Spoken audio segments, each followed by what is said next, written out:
Bismillahirrahmanirrahim. Assalamualaikum warahmatullahi wabarakatuh. Alhamdulillahirabbil alamin. Wa bihi nasta'inu ala umuri dunya waddin. Wassalatu wassalamu ala asyrafil anbiya'i wal mursalin. Nabiyyina Muhammadin wa ala alihi wa ashabihi wa man sara ala nahjihi wa istanna bi sunnatihi ila yaumiddin. وسلم تسليما كثيرا أما بعد فقد قال الله عز وجل في كتابه الكريم يا أيها الذين آمنوا اتقوا الله حق تقاته ولا تموتن إلا وأنتم مسلمون يا أيها الناس اتقوا ربكم الذي خلقكم من نفس واحدة وخلق منها زوجها وبث منهما رجالا كثيرا ونساء واتقوا الله الذي تساءلون به والأرحام إن الله كان عليكم رقيبا يا أيها الذين آمنوا اتقوا الله وقولوا قولا سديدا يصلح لكم أعمالكم ويغفر لكم ذنوبكم ومن يطع الله ورسوله فقد فاز فوزا عظيما أما بعد فإن أصدق الحديث كتاب الله وخير الهدى هدى محمد صلى الله عليه وسلم وشر الأمور محدثاتها وكل محدثة بدعة وكل بدعة ضلالة وكل ضلالة في النار. Bapak Ibu jamaah yang semoga dirahmati, diberkahi oleh Allah Subhanahu wa Ta'ala. Alhamdulillah malam hari ini malam yang ketiga kita kembali bersama dalam keadaan insya Allah sehat walafiat. Semoga Allah Ta'ala selalu memberikan kepada saya dan panjenengan semua kesehatan sehingga kita bisa maksimal untuk beribadah kepada Allah Subhanahu wa Ta'ala, dan semoga hadirnya panjenengan pada kesempatan malam hari ini dicatat oleh Allah Ta'ala sebagai jalan untuk menuju surga Allah Subhanahu wa Ta'ala.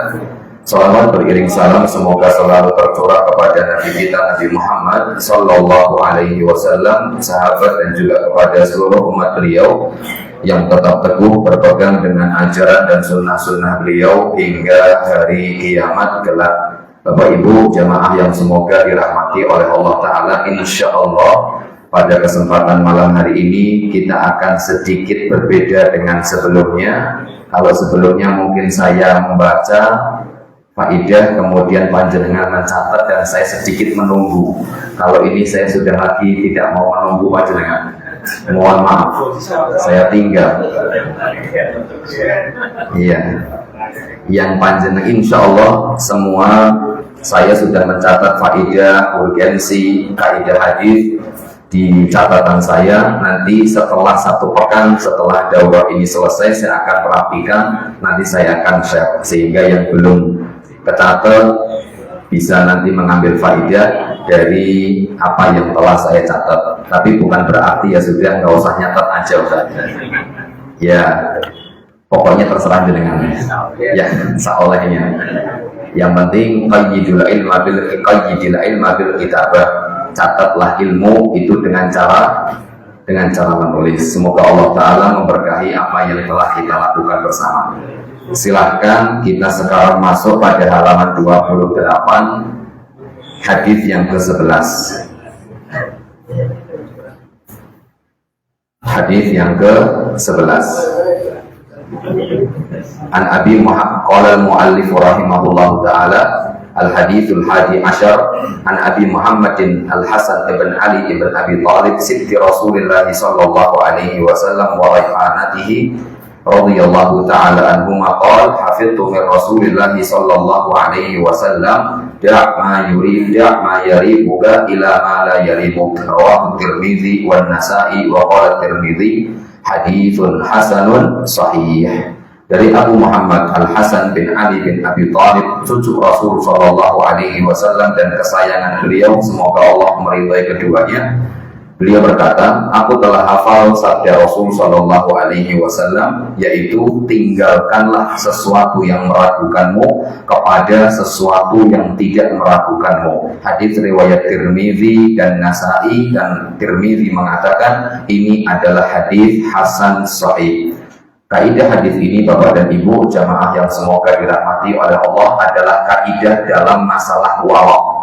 Warok, W-A-R-A koma atas. Kalau bahasa Arabnya wawurok ain. Warok itu artinya adalah meninggalkan hal yang dikhawatirkan merusak akhirat. Warok itu adalah meninggalkan segala sesuatu yang dikhawatirkan merusak akhirat. Jadi hadis ini mengajarkan kepada kita kaidah tentang masalah warok. Dan warok itu adalah meninggalkan segala sesuatu yang dikhawatirkan dapat merusak akhirat kita bersama.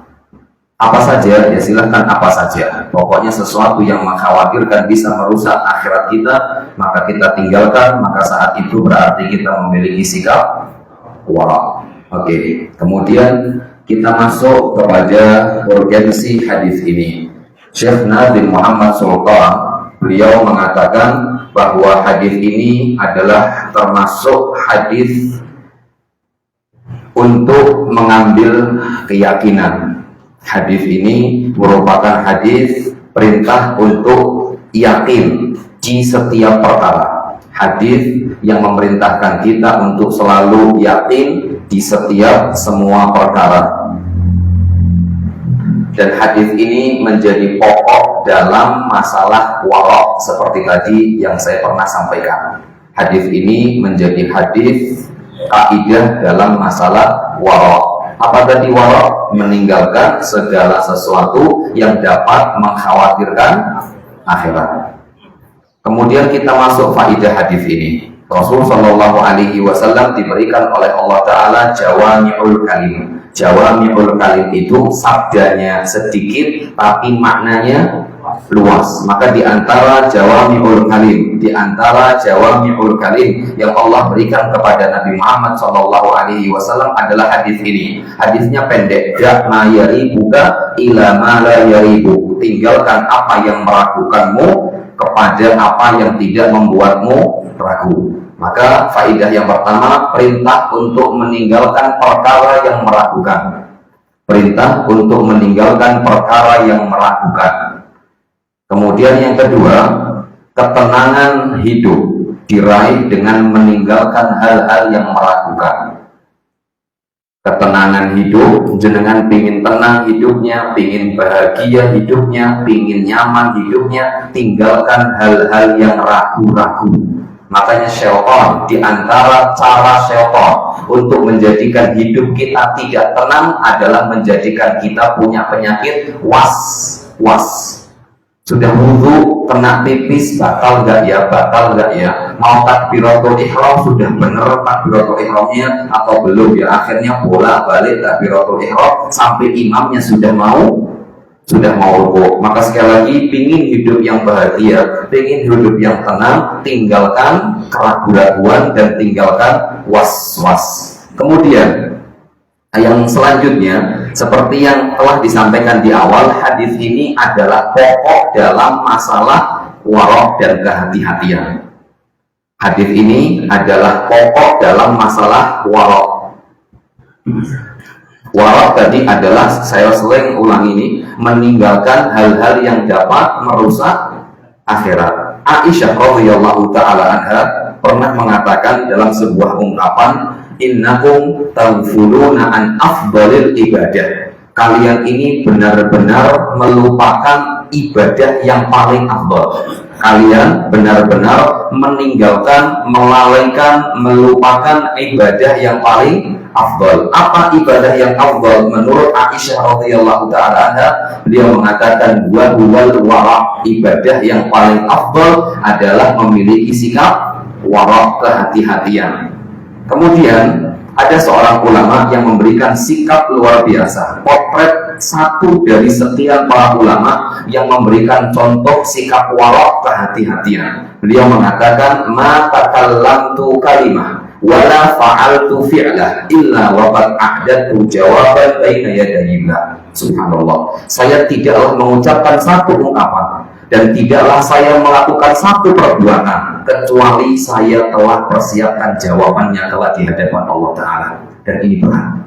Tidaklah saya mengucapkan satu ucapan dan tidaklah saya melakukan satu perbuatan illa waqad a'dadtu jawaban baina yadayillah, kecuali saya sudah siapkan jawabannya kelak di hadapan Allah. Kalau Allah bertanya, kenapa kamu seperti ini, kenapa kamu ngomong seperti itu, maka ketika seorang hamba punya mindset seperti itu, insya Allah ini yang menjadikan dia punya sikap warak dan berhati-hati. Mau berkeyakinan, hati-hati. Mau melakukan, hati-hati. Mau mengucapkan, hati-hati. Maka kata Aisyah, innakum lataghfuluna an afdhalil ibadah wa huwal wara'. Kalian ini benar-benar lupa dan lalai dengan ibadah yang paling afdal, yaitu ibadah wara'. Kemudian kita masuk hadis yang ke-12.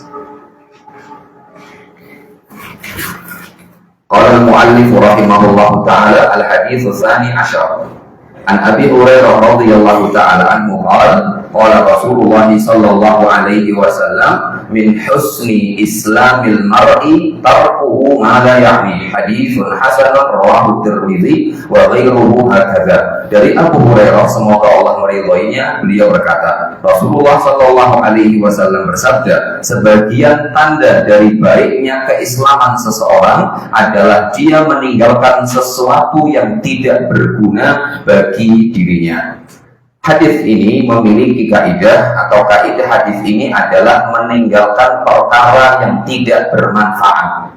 Meninggalkan perkara yang tidak bermanfaat. Ini kaidah hadis ini, atau pelajaran yang paling penting yang kita ambil dari hadis ini adalah meninggalkan perkara yang tidak bermanfaat. Hadis ini memiliki keutamaan atau memiliki urgensi, memiliki kedudukan di tengah para ulama. Di antara ucapan para ulama, kata Ibnu Rajab Al-Hambali rahimahullahu ta'ala, bahwa adab itu banyak macamnya. Kalau saya bertanya kepada panjenengan semua, silahkan sebutkan adab, saya yakin semua panjenengan bisa ngasih contoh satu orang satu adab.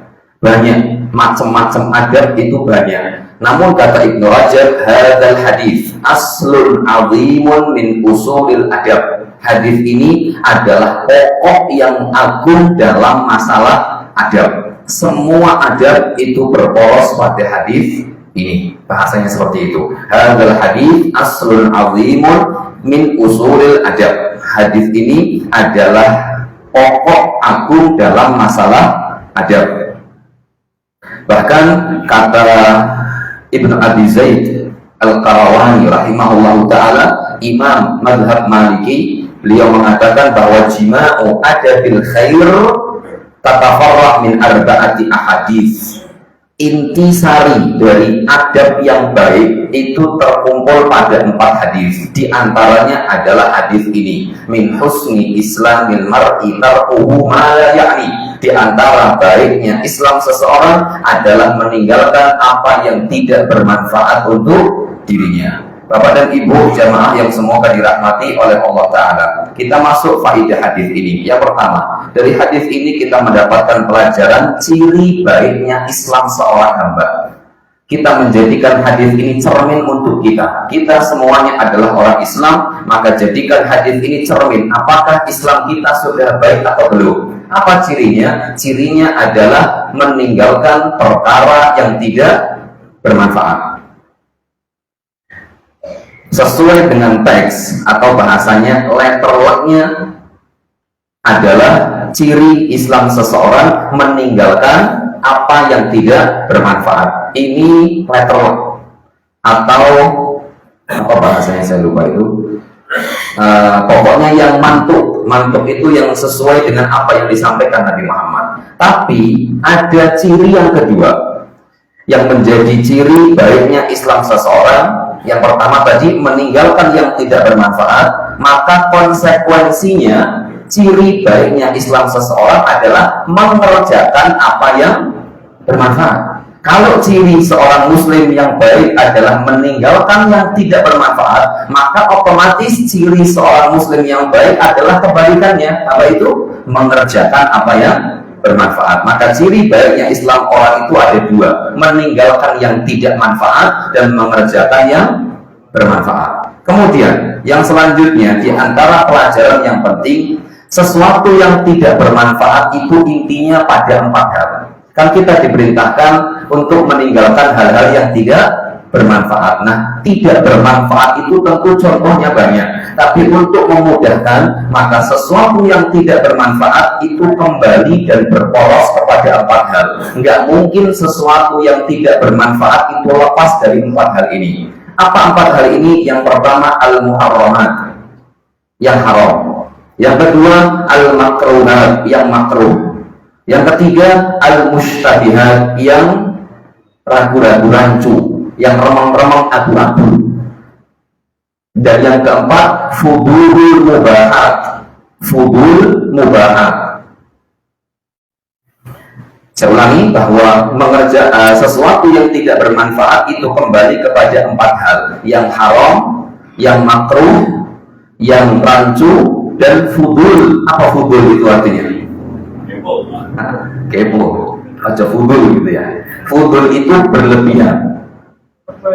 Fudul mubahat berarti sibuk dengan hal-hal yang mubah. Secara asal mubah itu boleh, tapi kalau berlebihan itu malah tidak bagus. Goes itu bagus, tapi kalau mendino awan isuk sore bengi goes apa? Ya nggak kerja, minton itu bagus. Tapi kalau awan isuk sore bengi minton terus, maka ini masuk dalam hal yang tidak bermanfaat dan seterusnya. Kemudian selanjutnya hadis ke-13. Aku promo sekarang. Hadis ke-13. Qala al-mu'allif rahimahullah taala al-haditsul tsalits asyar. An Abi Hamzah Anas bin Malik radhiyallahu taala anhu khadim Rasulillah sallallahu alaihi wasallam an Nabi sallallahu alaihi wasallam qala la yu'minu ahadukum hatta yuhibba li akhihi ma yuhibbu li nafsihi. Rawahu Bukhari wa Muslim. Dari Abu Hamzah Anas bin Malik, semoga Allah meridhoinya, pelayan Rasul sallallahu alaihi wasallam. Beliau dari Nabi Muhammad Shallallahu Alaihi Wasallam, beliau bersabda, tidaklah sempurna keimanan salah seorang di antara kamu sehingga ia mencintai untuk saudaranya segala sesuatu yang dia cintai bagi dirinya sendiri. Kaidah hadis ini adalah mencintai orang beriman, mahabbatul mukminin, mencintai orang-orang beriman. Mencintai orang-orang beriman.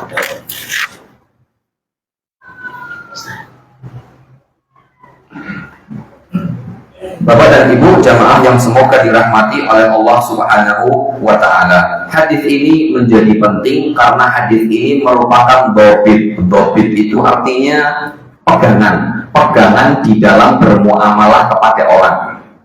Hadis ini punya urgensi tinggi, hadis ini punya kedudukan tinggi. Kenapa? Karena hadis ini dijadikan pegangan dalam masalah apa? Dalam masalah berinteraksi dengan orang lain, khususnya berinteraksi dengan orang-orang sesama muslim. Seperti inilah kita seharusnya berinteraksi, seperti inilah seharusnya kita bermuamalah kepada seorang muslim. Bagaimana kita mencintai untuk saudara kita seperti kita mencintai untuk diri kita sendiri. Faedah hadis ini diantaranya Rasulullah Shallallahu Alaihi Wasallam bersabda, la yu'minu, artinya tidak beriman. Kalau kita lihat arti letternya, la yu'minu artinya tidak beriman. Tapi yang dimaksud tidak beriman atau peniadaan iman itu artinya peniadaan kesempurnaannya, bukan peniadaan iman secara totalitas. Berarti maksudnya la yu'minu itu bukan tidak beriman secara total, tapi tidak sempurna iman seseorang. Itu faedah yang pertama. Kemudian yang kedua, mencintai untuk saudara. Apa yang kita cintai untuk diri sendiri, hukumnya adalah WAJIB, wajib.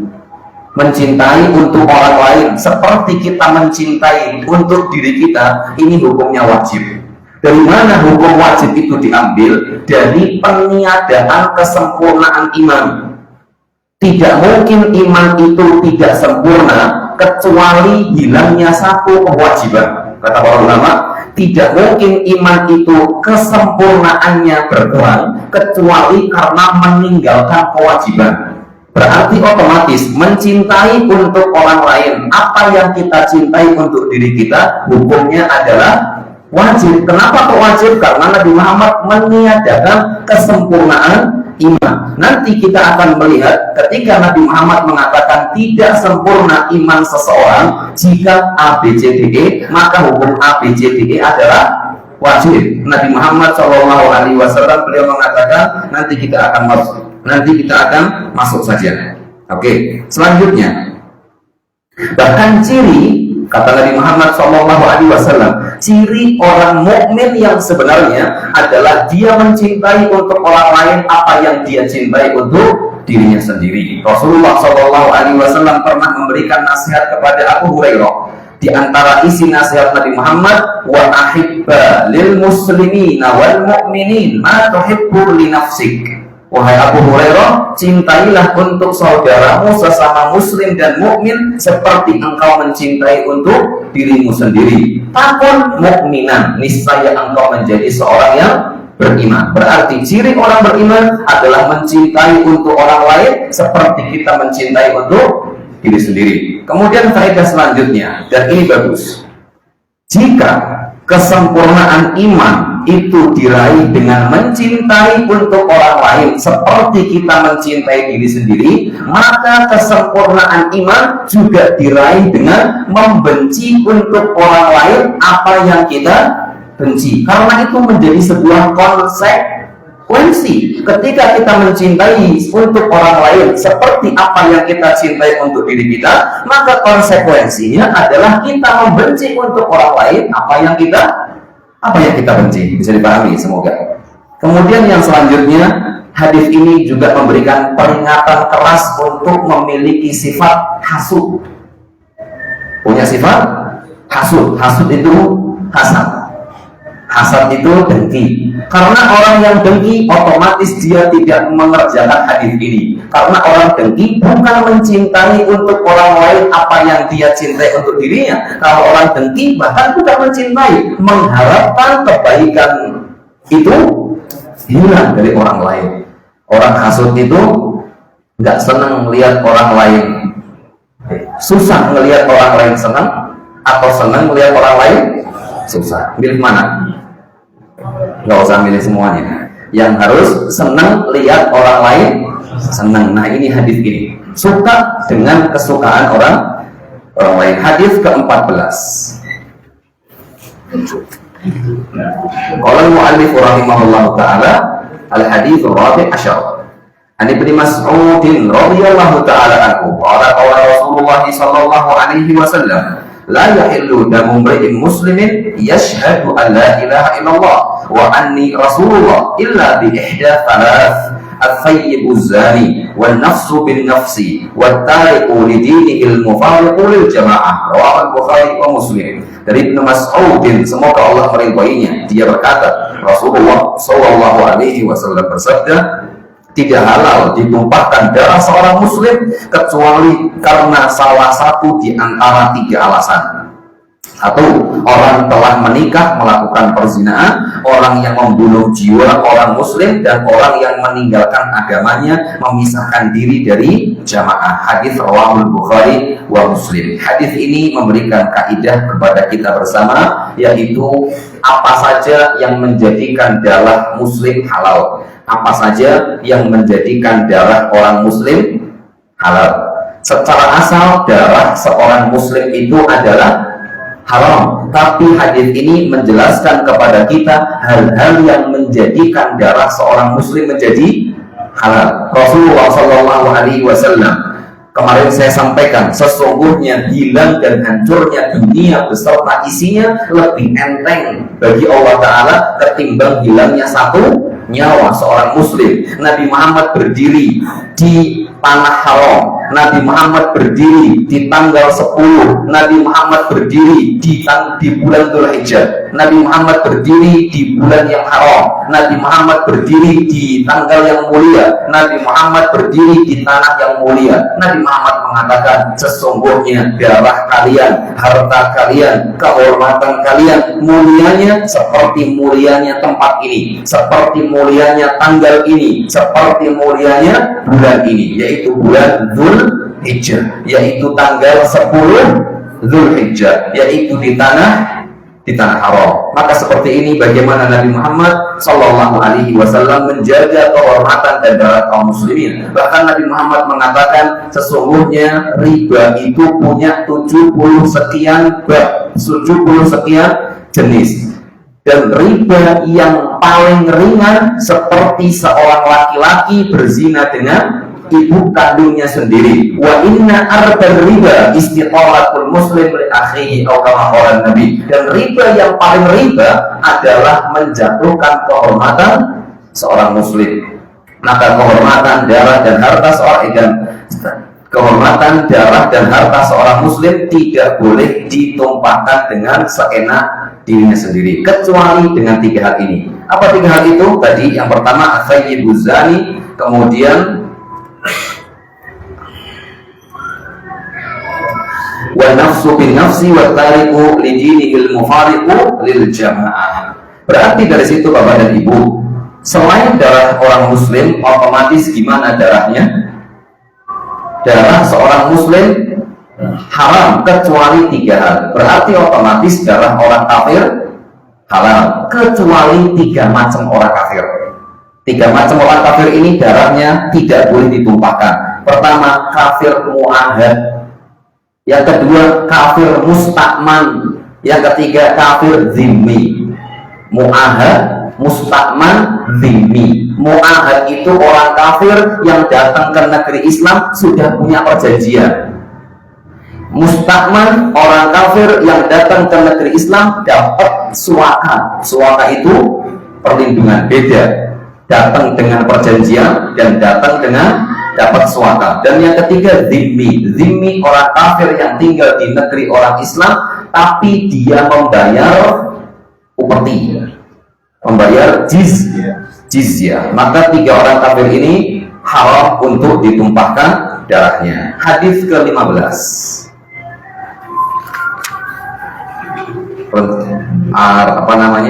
Planning saya 8 hadis.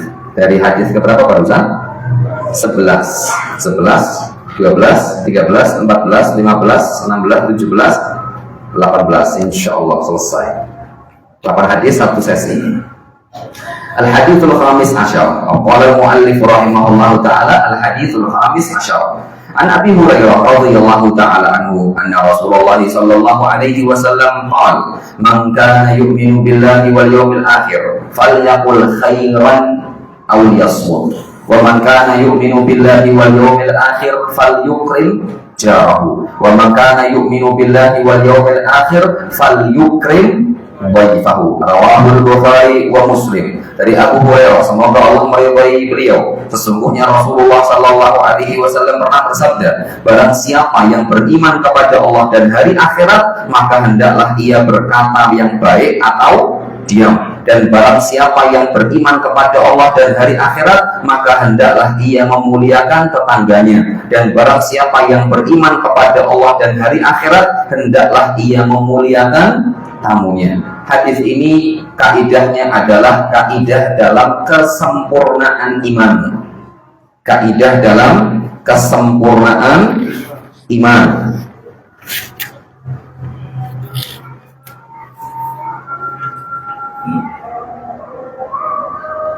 Kaidah dalam kesempurnaan iman.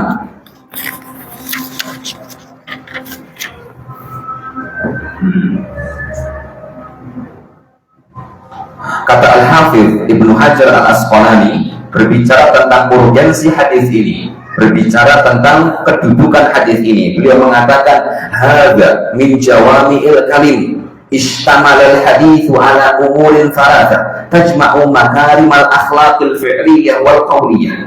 Kata Ibnu Hajar Al-Asqalani, beliau mengatakan Hadis ini merupakan jawami'ul kalim. Apa tadi jawami'ul kalim? Ucapan yang singkat tapi maknanya luas. Hadis ini mencakup 3 perkara. Betul? Betul. Siapa yang beriman kepada Allah dan hari akhir hendaklah bicara yang baik atau diam. Siapa yang berbicara atau siapa yang beriman kepada Allah dan hari akhir hendaklah dia apa tadi? Memuliakan tamunya. Yang ketiga, siapa yang beriman kepada hari kiamat, siapa yang beriman kepada Allah dan hari akhir hendaklah dia memuliakan tetangganya. Terkumpul 3 hal. Kata Ibnu Hajar, tajma'u makarimal akhlaqil qauliyah wal fi'liyah. Dan 3 hal ini mengumpulkan akhlak yang terpuji, baik ucapan ataupun perbuatan. Jadi dalam hadis ini terkumpul akhlak yang terpuji, baik itu perbuatan ataupun ucapan. Sekarang kita masuk faedah hadis yang ke-15. Rasulullah Shallallahu Alaihi Wasallam tadi pada hadis tentang tidak beriman, la yu'minu ahadukum, tidak beriman salah seorang di antara kalian, artinya adalah tidak sempurna keimanan salah seorang di antara kalian. Hadis ini Nabi Muhammad mengatakan, siapa yang beriman kepada Allah dan hari akhir hendaklah melakukan A, B, C, 1, 2, 3. Saya nggak sebutkan karena nanti panjang. Pokoknya seperti dalam hadis. Maka kata para ulama, ucapan Nabi Muhammad, siapa yang beriman kepada Allah dan hari akhir, maksudnya siapa yang menginginkan imannya kepada Allah dan hari akhir sempurna, maka hendaklah dia melakukan 1, 2, 3. Seperti itu. Jadi man kana yu'minu billahi wal yaumil akhir, siapa yang ingin sempurna imannya. Dan sekali lagi, dari sini berarti berbicara baik atau diam, memuliakan tamu atau memuliakan tetangga, hukumnya adalah wajib. Kenapa hukumnya wajib? Karena berkaitan dengan Hasan, karena berkaitan dengan kesempurnaan iman. Yang berkaitan dengan kesempurnaan iman, baik menjadikan iman sempurna atau menjadikan iman tidak sempurna, maka perbuatan itu hukumnya adalah wajib. Barakallahu fikum. Berarti tadi 3 hal tadi dihukumi wajib oleh para ulama. Kemudian Syekh Shalih Al-Utsaimin dalam beberapa ucapan beliau yang lain, Nabi Muhammad tidak mengatakan ini faidah lughawiyah, faidah secara bahasa. Nabi Muhammad tidak mengatakan man kana yu'minu billahi wal yawmil akhir falyaqul khairan aw liyaskut. Bahasa Arab, orang Arab biasanya kalau ngomong diem, uskut, bukan usmut. Nabi Muhammad mengatakan dalam hadis ini fal yasmut, bukan fal yaskut. Somtun sama sukul sama-sama diam. Tapi kalau somtun diam, wa huwa qadir alal kalam. Somtun itu adalah diam, padahal dia bisa dan mampu untuk bicara. Tapi kalau sukul adalah diam, tapi memang dia nggak bisa bicara. Bukan nggak bisa bicara karena keterbatasan lisan, bukan. Tapi karena karena kondisi situasi tidak memungkinkan dia untuk bisa bicara, seperti itu. Makanya Nabi Muhammad mengatakan siapa yang beriman kepada hari kiamat dan siapa yang beriman dengan Allah dan hari kiamat, hendaklah dia bicara baik atau diam. Diam di sini bukan berarti dia nggak bisa bicara dan tidak punya wewenang situasi kondisi untuk bicara. Dia punya itu, tapi dia paksa dirinya untuk tidak bicara. Kata seorang ulama, kalau ada seorang sahabat Nabi Muhammad namanya Abu Dzar Al-Ghifari, kalau nggak salah, ta'allamus samta kama ta'allamuna kalam. Latihanlah untuk diem seperti kamu latihan untuk bicara. Dulu ketika kita masih kecil dididik sama orang tua untuk banyak bicara. Sekarang sudah besar, ayo didik diri kita untuk banyak diam.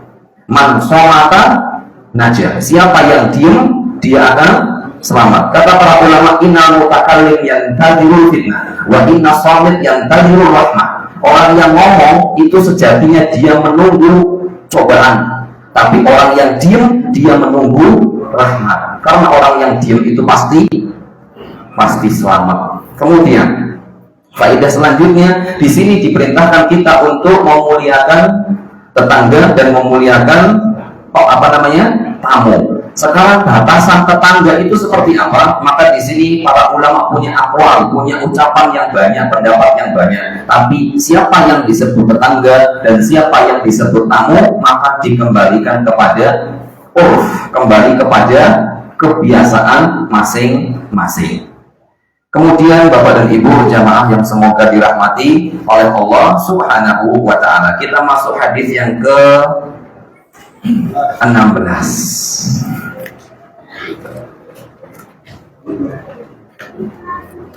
Qala al-mu'allif rahimahullah taala. Al-haditsu as-sadis asyar. An Abi Hurairah radhiyallahu taala anhu anna rajulan qala lin nabiy sallallahu alaihi wasallam awsini qala la tabqa faraddada miraran qala la tabqa rawahu Bukhari. Dari Abu Hurairah, semoga Allah meridhoinya, ada seorang laki-laki berkata kepada Nabi Muhammad SAW, berikanlah aku wasiat. Rasulullah SAW bersabda, jangan marah. Dia bertanya berulang-ulang dan tetap jawaban Nabi adalah jangan marah. Hadis riwayat Bukhari. Bapak dan Ibu, kaidah hadis ini adalah kaidah pada akhlak yang baik. Akhlak yang baik. Apa korelasinya Ustaz?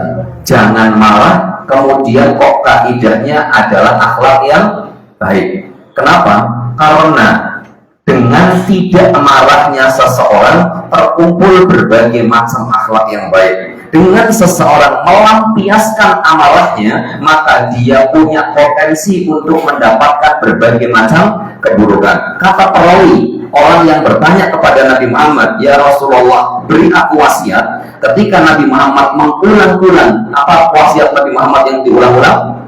La taghdab, jangan marah, jangan marah, jangan marah.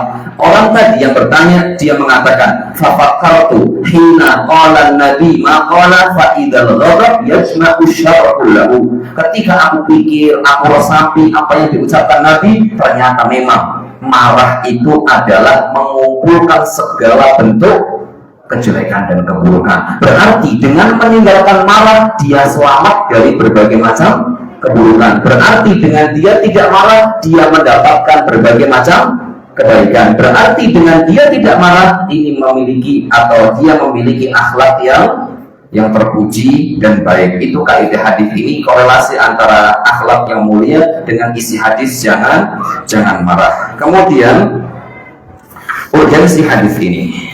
Kata para ulama, qala Jirdani, inna hadzal hadits azim wa huwa min jawami'il kalim li'annahu jama'a baina khairid dunya wal akhirah. Rasulullah atau hadis ini memiliki urgensi yang tinggi karena mengumpulkan dua kebaikan, dunia dan akhirat. Orang yang tidak marah di dunia luar biasa akhlaknya, dan disuruh di akhirat dia dapat pahala yang sangat besar. Bagi laki-laki nanti disuruh milih bidadari yang sesuai dengan yang dia sukai. Kemudian faedah hadis ini, semangat sahabat Nabi dalam meminta nasihat. Maka hendaklah kita meniru sahabat Nabi Muhammad untuk selalu minta nasihat sama orang-orang yang kita anggap baik akhlak dan agamanya. Dan bagi yang dimintai nasihat wajib untuk memberikan nasihat. Idas tansohaka fansohu. Kalau ada orang yang minta nasihat sama engkau, maka wajib bagimu untuk menasehati. Kalau nggak bisa, bingung saya mau nasihati apa? Ittaqillah, bertakwa kepada Allah Subhanahu wa taala, karena tidak ada nasihat terbaik melebihi takwa. Walaqad wasaina alladziina utul kitab min qablikum wa iyyakum an ittaqullah. Kemudian yang kedua,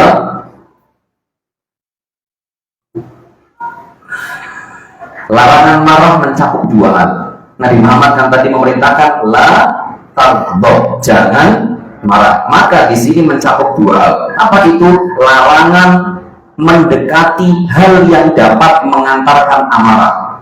Saya kalau dekat sama orang itu bawaannya haus, takbar, tabiat, marah saya, ya sudah, hindari orang itu. Maka larangan Nabi Muhammad la taghdab mencakup satu, menghindari hal-hal yang dapat menjadikan kita marah. Kemudian yang kedua, larangan marah Nabi Muhammad SAW itu juga mencakup larangan melakukan atau mengucapkan ketika kita sedang marah. Kalau kita sedang marah, Nabi Muhammad kan mengatakan la taghdab, jangan marah. Maka maksud jangan marah, kalau kita terlanjur sudah marah, itu juga mencakup larangannya tidak boleh melakukan atau mengucapkan sesuatu yang dilakukan saat kita sedang marah. Ya kadang susah kalau orang sedang marah, lepas semuanya, hilang semuanya. Maka saat itu pahalanya sangat besar, kata Nabi Muhammad, la taghdab walakal jannah. Nggak mungkin dapat bidadari dan suruh milih sendiri dan dapat surga kecuali memang berat. Kemudian yang selanjutnya,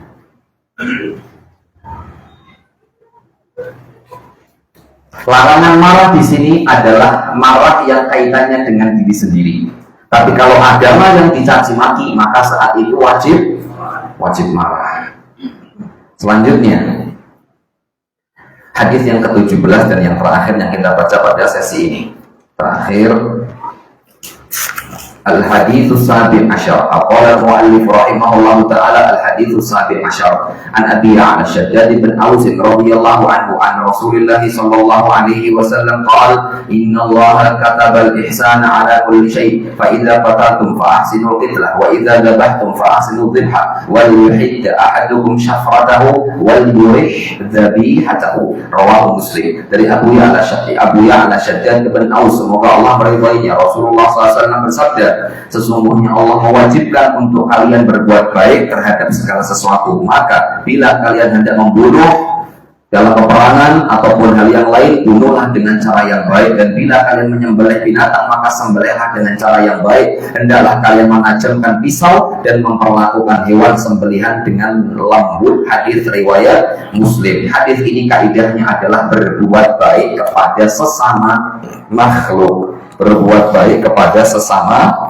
makhluk. Kita diperintahkan untuk berbuat baik kepada sesama makhluk. Wa ahsinu innallaha yuhibbul muhsinin. Berbuat baiklah karena sesungguhnya Allah suka melihat orang-orang yang berbuat baik. Kemudian urgensi hadis ini, Imam Nawawi mengatakan hadis ini termasuk hadis yang mengumpulkan sisi baik agama Islam. Hadzal hadis min al-ahadits al-jami'ah li qawaidil Islam wa dzalika li anna hadzal hadits yadullu ala umumil ihsan fi kulli syai'. Hadis ini mengumpulkan segala kebaikan agama Islam.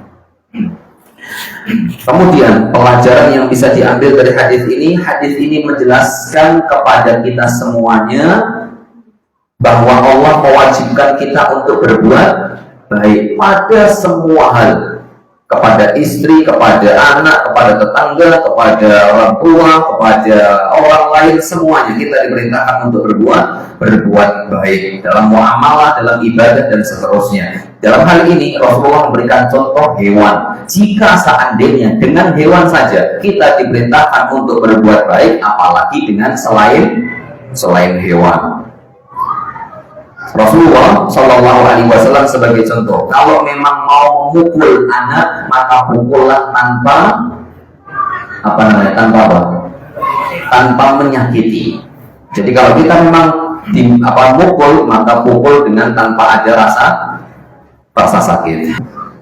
Bapak dan Ibu jamaah yang semoga dirahmati oleh Allah Subhanahu Wa Taala, kita lanjut kembali. Sekarang masuk pada hadis yang ke 18 ya. Qala al-muallif rahimahullahu taala al-hadits as-samin asyar an Abi Dzar Jundub ibn Junadah wa Abi Abdurrahman Mu'adz ibn Jabal radhiyallahu anhuma an Rasulillah sallallahu alaihi wasallam qala ittaqillaha haitsu ma kunta wa atbi'is sayyi'atal hasanata tamhuha wa khaliqin nasa bi khuluqin hasanin. Rawahu Tirmidzi wa qala haditsun hasanun wa fi ba'dhin nusakhi hasanun sahih.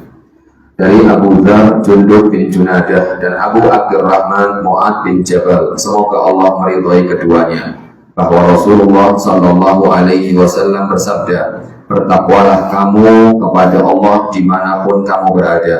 Iringilah kesalahanmu dengan kebaikan, niscaya Ia dapat menghapuskannya. Dan pergaulilah semua manusia dengan budi pekerti yang baik. Hadis riwayat Tirmidzi, dan ia berkata hadis ini hasan dalam naskah yang lain wa makhluqihi, hak Allah dan hak makhluknya. Hadis ini punya keutamaan yang sangat besar.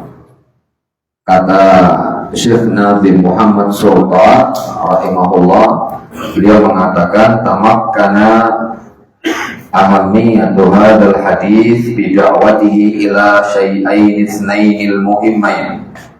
Hadis ini menjadi penting karena mengumpulkan dua hal yang menjadi penyebab masuk surga. Hadis ini menjadi penting karena mengumpulkan dua hal yang menjadi sebab seorang hamba masuk surga. Rasulullah, apa itu dua hal tersebut? Yang pertama, takwa kepada Allah, dan yang kedua, akhlak yang baik. Takwa kepada Allah dan yang kedua adalah akhlak yang baik. Rasulullah Shallallahu Alaihi Wasallam bahkan dua hal ini bukan sekedar menjadi penyebab masuk surga, bahkan dua hal ini menjadi sebab terbanyak seorang hamba masuk surga. Berarti seorang hamba itu masuk surga, atau hamba-hamba Allah penduduk surga, mereka masuk surga terbanyak, mayoritas di antara mereka masuk surga karena dua sebab tadi. Yang pertama adalah takwa, yang kedua adalah akhlak yang baik.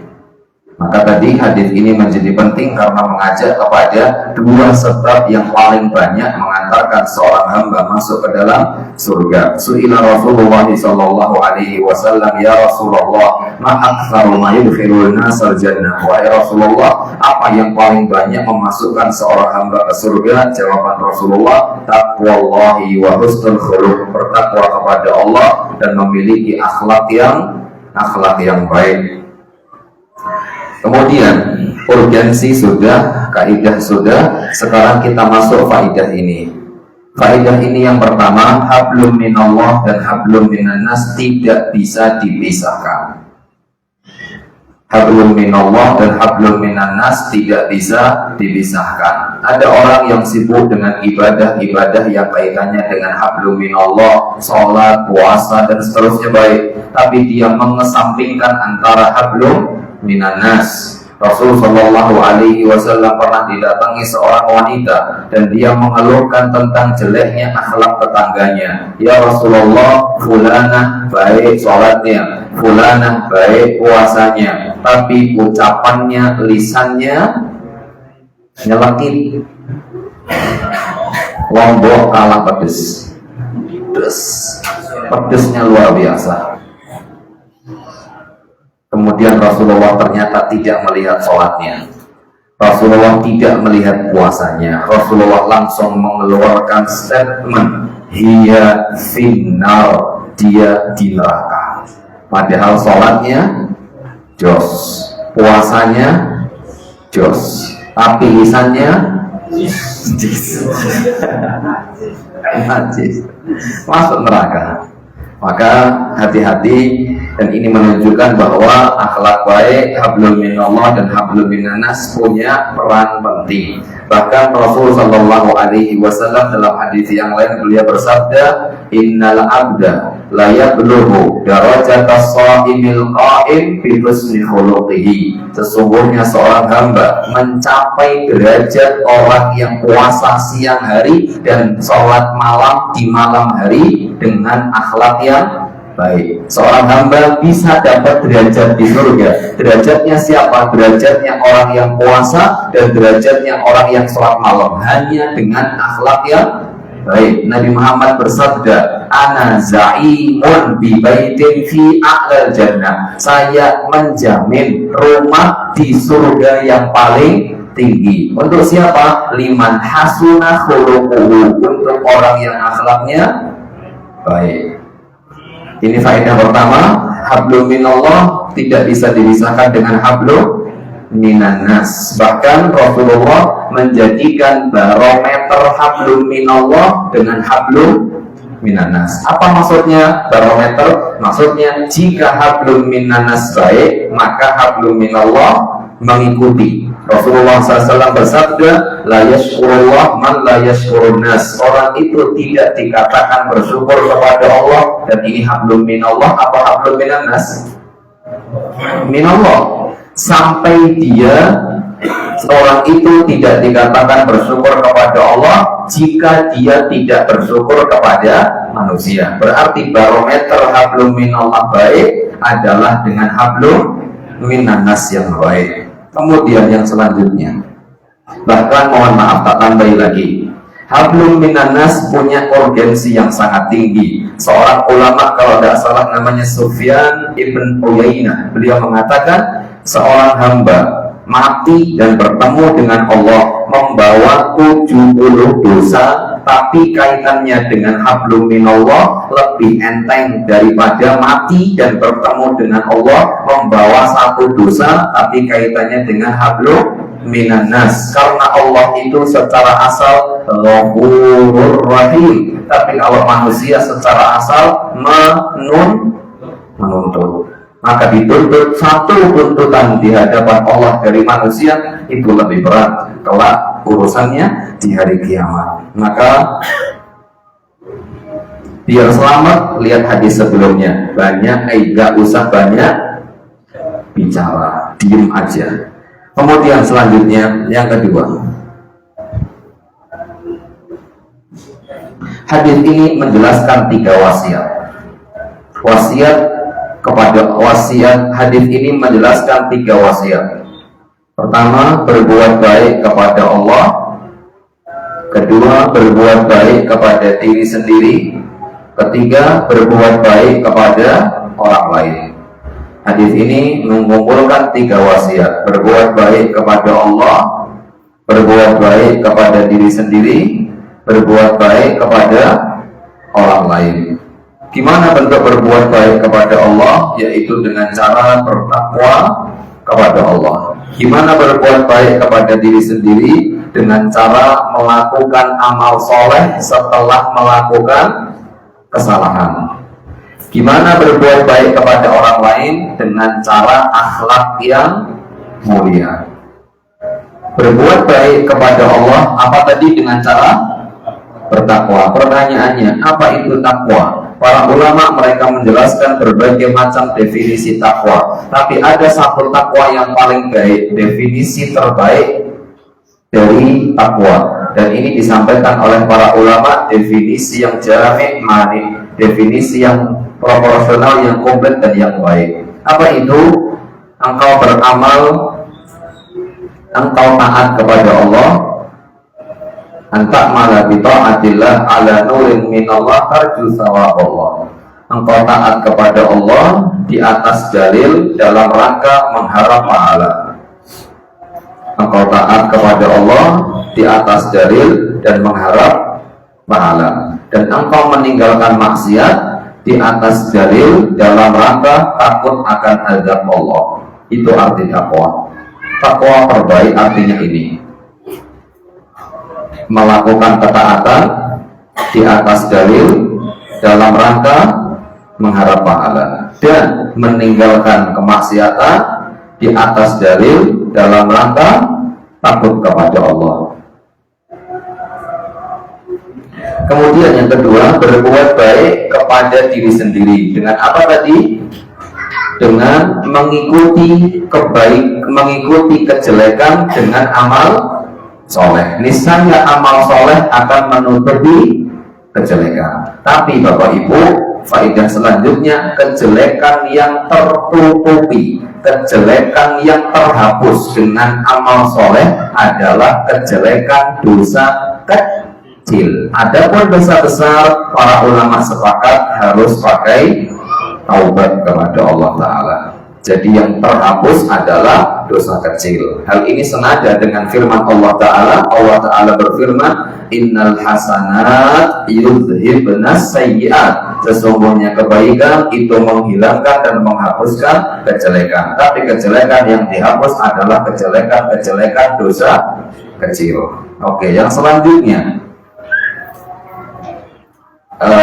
berbuat baik kepada orang lain. Tadi kan berbuat baik kepada Allah dengan cara bertakwa, dan arti takwa sudah. Berbuat baik kepada diri sendiri dengan cara mengikuti kejelekan dengan amal soleh, dan yang dimaksud kejelekan adalah dosa kecil, dan itu sudah. Yang ketiga, berbuat baik kepada orang dengan cara memiliki akhlak yang baik. Apa kaidah akhlak baik kepada orang? Apa kaidah bermuamalah baik kepada orang? Kalau dikasih contoh, maka contohnya mesti banyak. Yang satu mengatakan senyum, yang satu mengatakan membantu, yang satu mengatakan tidak mencela, yang satu mengatakan tidak mengutuk, dan seterusnya. Kalau bicara contoh, maka tentu banyak. Tapi kita bicara sifat yang itu mengumpulkan semuanya. Apa itu?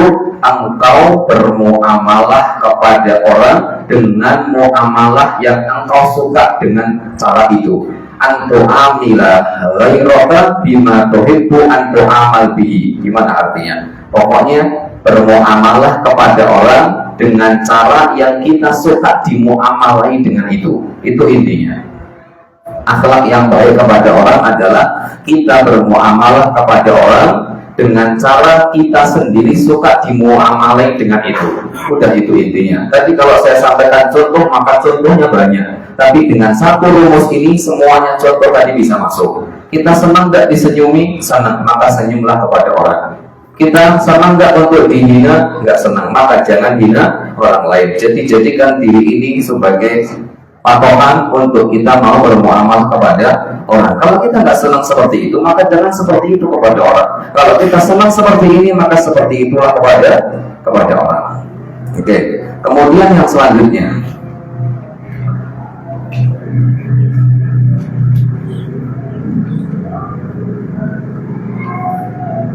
sudah selesai ternyata. Hadis ke 19.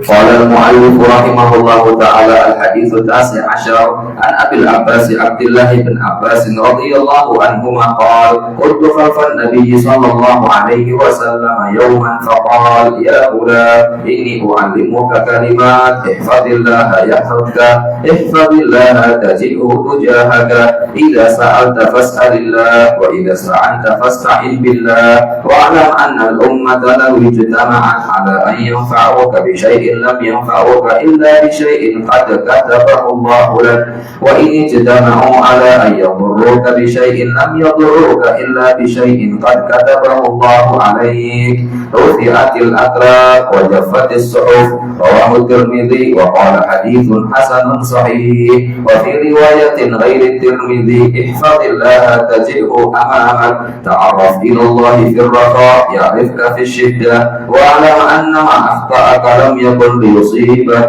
وما أصابك لم يكن ليخطئك واعلم أن النصر مع الصبر وأن الفرج مع الكرب وأن مع العسر يسرا. Dari Abu Abbas Abdullah bin Abbas, semoga Allah meridhai keduanya.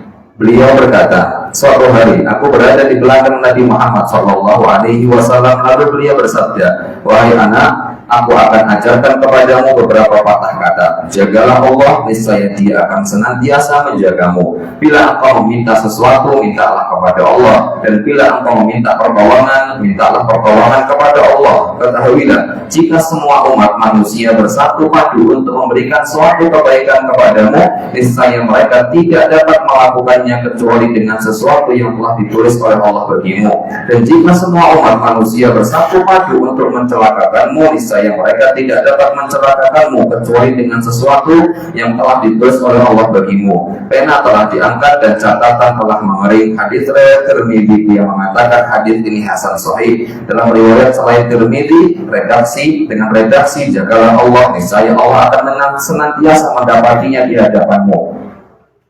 Kenalilah Allah di waktu lapang, niscaya Dia akan mengenalimu saat kesulitan. Ketahuilah bahwa apa yang ditetapkan luput darimu tidak akan pernah menimpamu, dan apa yang telah ditetapkan menimpamu tidak akan pernah luput darimu. Ketahuilah bahwa kemenangan itu selalu mengiringi kesabaran, jalan keluar selalu mengiringi cobaan, dan kemudahan selalu mengiringi kesusahan. Ini hadis yang sangat luar biasa sekali. Kaidah yang hadis ini adalah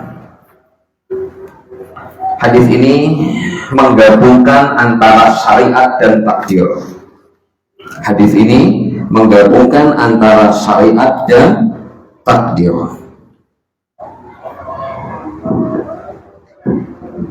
Atau bahasanya atau penjelasannya, hadis ini mengajarkan inti syariat kita atau inti syariat agama Islam, dan mengajarkan kepada kita sikap ketika kita mendapatkan takdir dari Allah Subhanahu wa ta'ala. Dan hidup ini Bapak Ibu tidak akan lepas dari syariat dan takdir. Yang dimaksud dengan syariat adalah mengerjakan perintah dan meninggalkan larangan, dan yang dimaksud dengan takdir artinya takdir dan ketetapan bagi Allah Subhanahu wa ta'ala. Maka para ulama ketika berbicara tentang sabar yang diminta dan dituntut oleh Allah ada pada 3 hal. Sabar ketika melaksanakan perintah, sabar ketika meninggalkan larangan, dan sabar ketika menerima cobaan dan takdir. Maka hadis ini menggabungkan 3 hal itu, yaitu masalah syariat yang isinya perintah dan larangan, dan yang kedua adalah masalah takdir. Di mana sisi syariat? Sisi syariatnya ada pada sabda Nabi Muhammad, ihfazillah tajidhu tujahaka. Jagalah Allah, niscaya engkau akan mendapati Allah ada di hadapanmu. Maka ini bentuk kita menjaga syariat Allah Ta'ala. Di mana masalah takdir? Di masalah takdir di paragraf yang terakhir. Jika semuanya berkumpul satu padu untuk mencelakakanmu, maka mereka tidak akan bisa mencelakakanmu kecuali sesuatu yang telah ditetapkan untukmu. Dan ini bicara tentang masalah takdir. Itu sedikit saja. Intinya hadis ini menggabungkan antara syariat dan masalah takdir. Kemudian urgensi. Hadis ini sangat penting sekali dalam kehidupan kita sehari-hari. Kata Ibnu Rajab Al-Hambali rahimahullahu ta'ala,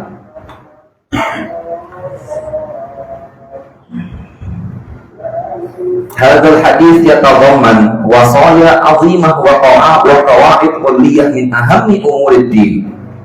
Hadis ini mengumpulkan wasiat-wasiat yang agung dan kaidah-kaidah di antara perkara yang paling penting dalam agama. Di antara perkara paling penting dalam agama. Lihat.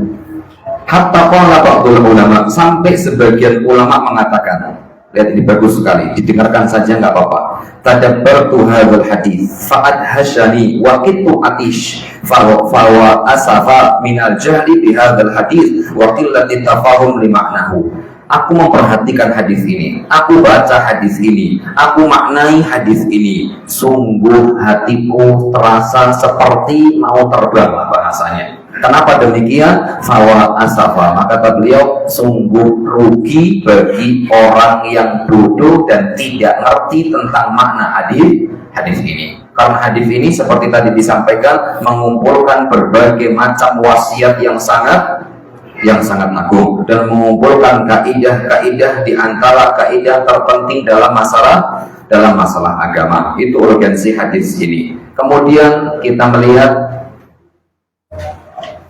faedahnya. Faedah yang pertama,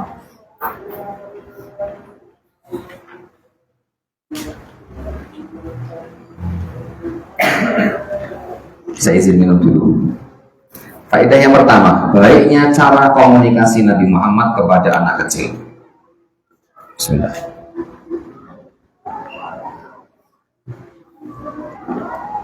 Baiknya komunikasi Nabi Muhammad dengan anak kecil. Dari mana? Dari ketika Rasulullah memboncengkan Ibnu Abbas. Maka panjenengan pilih waktu-waktu terbaik untuk menasehati anak saat berangkat sekolah, saat boncengin anak, saat jalan-jalan, saat makan bersama. Pokoknya nasihati anak saat anak itu lagi gembira dan senang. Maka insya Allah nasihatnya akan mudah masuk. Abdullah ibn Abbas diboncengkan sama Nabi Muhammad, jalan-jalan, senang keadaannya. Maka saat itu Nabi Muhammad memasukkan berbagai macam wasiat. Disebutkan oleh para ulama bahwa saat itu umur Abdullah ibn Abbas masih kisaran 10 tahun. Masih kisaran 10 tahun. Tapi kalau kita lihat isi nasihat Rasulullah kepada Abdullah ibn Abbas, maka kita akan dapati nasihat itu sebenarnya layak untuk diberikan oleh orang yang umurnya 60 tahun dan seterusnya. Maka di sini pelajaran kedua, tanamkan tauhid sejak dini. Karena semuanya ini bicara tentang masalah tauhid. Jaga Allah, ini menanamkan masalah tauhid. Masalah takbir, menanamkan masalah tauhid. Maka tanamkan tauhid sejak dini kepada anak. Dan ini pula yang dilakukan oleh Luqman kepada anaknya. Wa in qala Luqman li ibnihi wa huwa ya'idhu ya bunayya la tusyrik billah innasyirka la zulmun azim. Kemudian dari sini kita juga tahu bagaimana cara berkomunikasi dengan anak. Cara berkomunikasi dengan anak, satu di antaranya berikan alasan dan berikan timbal balik. Karena anak itu suka tidak bisa diperintah kecuali ada timbal baliknya. Ihfadillah, nggak sampai sini jagalah Allah, nggak bisa anak diperintah untuk jagalah Allah saja, tapi anak akan melihat apa yang akan saya dapatkan kalau saya menjaga Allah Ta'ala. Seperti itu. Jadi anak tidak bisa, cara berkomunikasi dengan anak adalah dengan cara berikan alasan ketika kita perintah, berikan alasan ketika kita larang. Luqman Al-Hakim mengatakan la tusyrik billah, jangan menyekutukan Allah. Anak nggak bisa dengan mentah-mentah menyerap larangan itu, tapi sampaikan apa alasannya. Innasyirka la zulmun azim. Sama ketika berkomunikasi dengan anak, anak nggak bisa mentah-mentah menerima perintah ataupun larangan kecuali dia akan mendapatkan apa kalau saya melakukan ini. Maka Nabi Muhammad mengatakan ihfadillaha tajidhu tujahaka atau ihfadillaha yahfadka. Jagalah Allah, jagalah Allah, niscaya Allah pun nanti akan menjagamu. Maka seperti ini berkomunikasi dengan anak. Kemudian faedah yang selanjutnya, cara menjaga Allah Ta'ala mencakup dua hal. Kan kita diperintahkan untuk menjaga Allah. Ihfadillah, jagalah Allah. Menjaga Allah itu mencakup dua hal. Apa itu?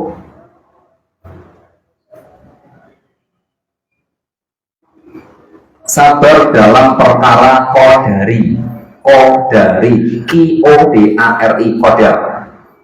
Menjaga Allah dalam masalah qadari. Apa maksudnya hifdzullah fil masail qadariyah? Menjaga Allah dalam masalah qadari maksudnya sabar ketika mendapatkan takdir dari Allah. Itu maksud menjaga Allah. Karena banyak orang yang tidak bisa menjaga Allah ketika tertimpa musibah. Banyak orang yang akhirnya lari kepada dukun ketika mendapatkan musibah, lari kepada tukang tidak pintar ketika mendapatkan musibah. Maka bentuk menjaga Allah yang pertama adalah menjaga Allah ketika mendapatkan musibah. Dan yang kedua, menjaga Allah dalam masalah syar'i.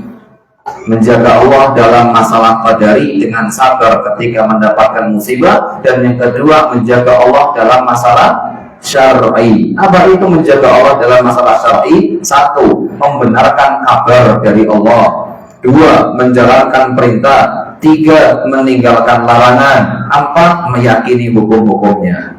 Iya, wes nulis ya. Satu, membenarkan kabar. Dua, mengerjakan perintah. Tiga, meninggalkan larangan. Empat, meyakini hukum-hukumnya. Dan ini penting.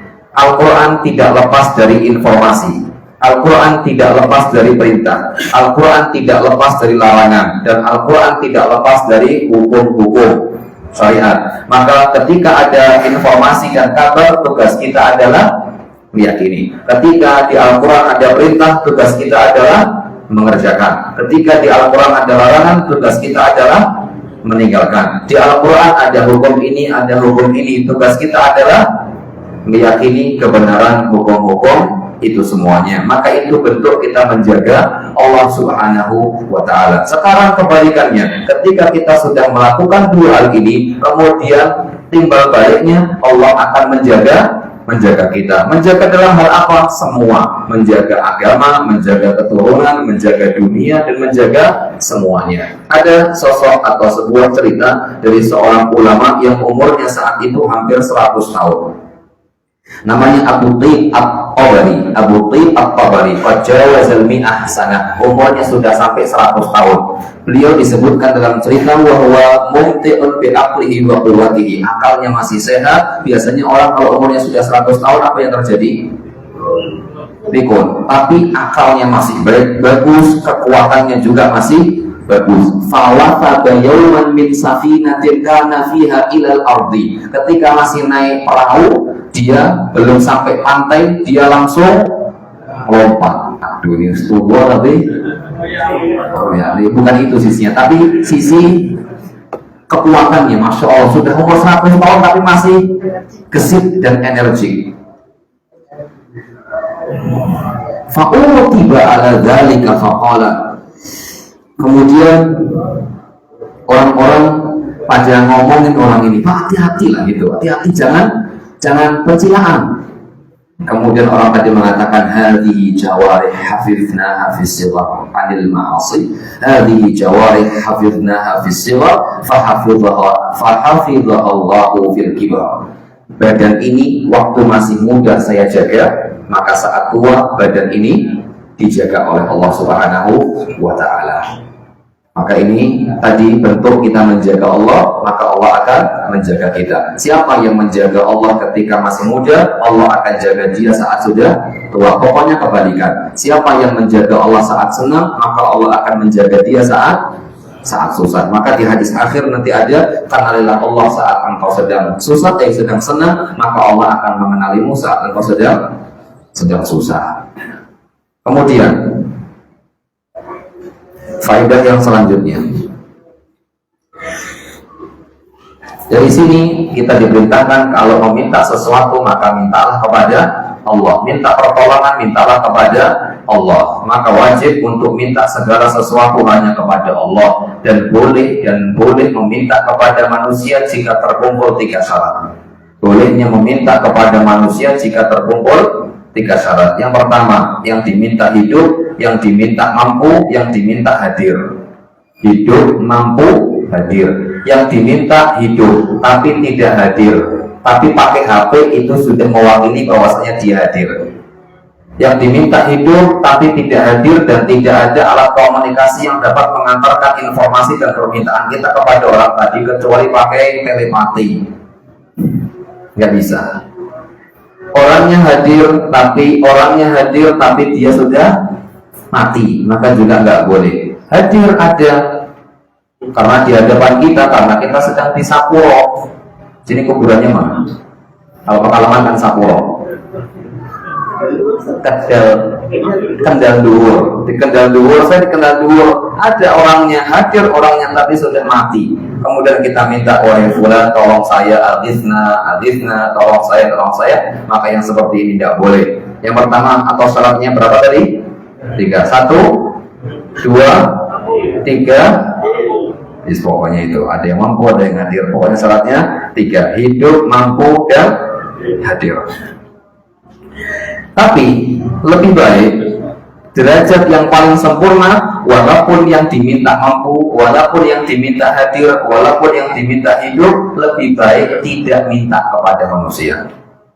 Lihat, ada seorang Thauban, sahabat Nabi Muhammad SAW. Maka Thauban yaqsutuhu wa huwa raqibun fala yaqulu li ahadin nawilnihi hatta yanzil fayatanawalahu. Ada seorang sahabat Nabi Muhammad, Sud itu kalau tidak salah ya seperti selendang atau apanya jatuh dari tunggangannya, dan sebenarnya dia bisa aja bilang tolong saya ambilkan itu, tapi dia tidak lakukan dan dia turun kemudian mengambil sendiri. Maka syariat di atas, apabila syarat di atas 3 tadi terpenuhi, maka sebenarnya boleh. Tapi derajat yang paling sempurna adalah dengan tidak minta kepada manusia. Kemudian pelajaran yang lain,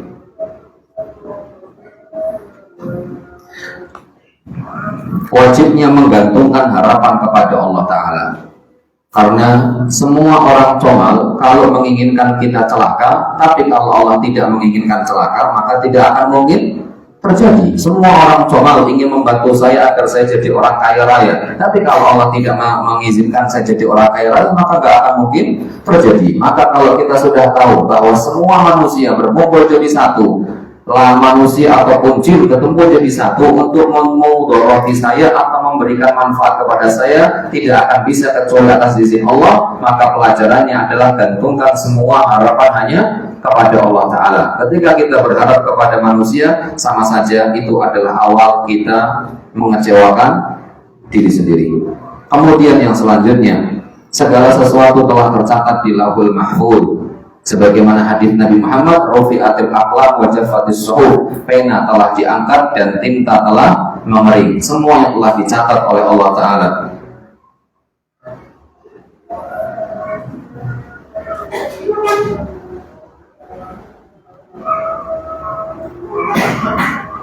Kemudian yang selanjutnya, pertolongan itu bersamaan dan berdampingan dengan kesabaran. Lihat Nabi Muhammad SAW di akhir hadis beliau ketika menyampaikan tentang pertolongan bukan dikatakan setelah kesabaran, tapi bersamaan dengan sabar. Kemudahan bukan datang setelah kesusahan, tapi kemudahan datang bersamaan dengan kesusahan.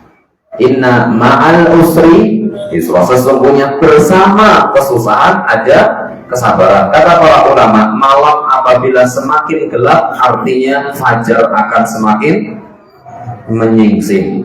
Semakin gelap berarti otomatis fajar sebentar lagi akan muncul. Maka sama ketika beban sudah terasa berat sekali, maka sabarlah, sebentar lagi kemungkinan pertolongan Allah akan datang. Bahkan dalam sebuah hadis, walaupun para ulama berselisih pendapat tentang derajat hadis ini, sesungguhnya menunggu datangnya pertolongan adalah ibadah.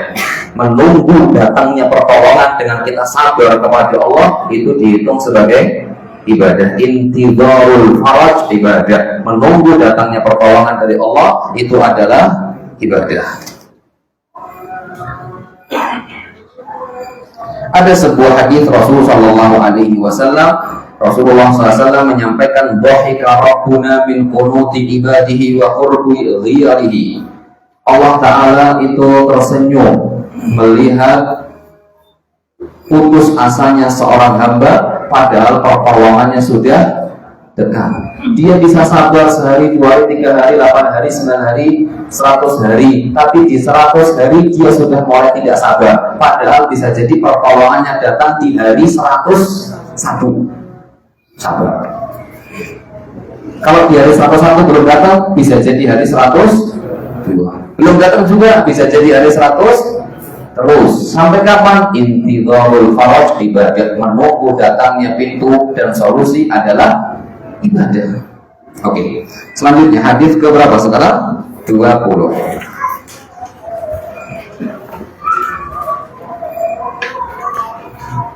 Qala al-mu'allif rahimahullahu ta'ala al-haditsul 20. An Abi Mas'ud Uqbah bin Amr al-Ansari al-Badri radhiyallahu anhu qala Rasulullah sallallahu alaihi wasallam, inna mimma adraka an-nasu min kalamin nubuwwatil ula idza lam tastahi fasna' ma syi'ta. Rawahul Bukhari. Dari Abu Mas'ud Uqbah bin Amr al-Ansari al-Badri, semoga Allah meridainya, dia berkata, Rasulullah sallallahu alaihi wasallam bersabda, sesungguhnya sebagian ajaran yang masih dikenal umat manusia dari perkataan para nabi terdahulu adalah, bila kamu tidak malu, berbuatlah sesukamu. Kaidah ini adalah kaidah dalam sifat malu yang merupakan inti kebaikan manusia. Kaidah ini adalah kaidah pada sifat malu yang merupakan inti kebaikan pada diri manusia. Kalau tadi malah merupakan inti kejelekan, maka inti kebaikan adalah sifat malu.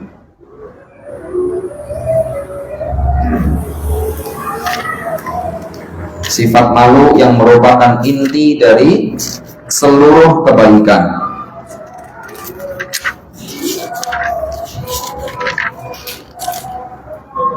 Kemudian urgensi hadis ini.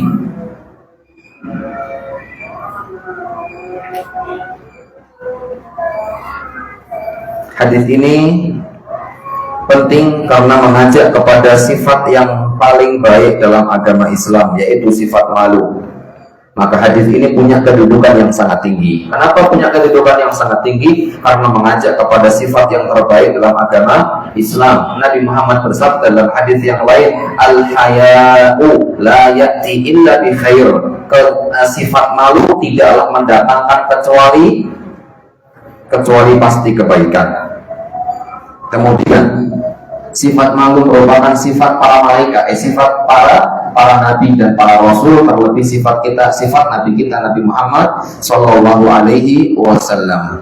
Bahkan Nabi Muhammad SAW disebutkan ciri beliau adalah orang yang sangat pemalu, melebihi seorang wanita yang lagi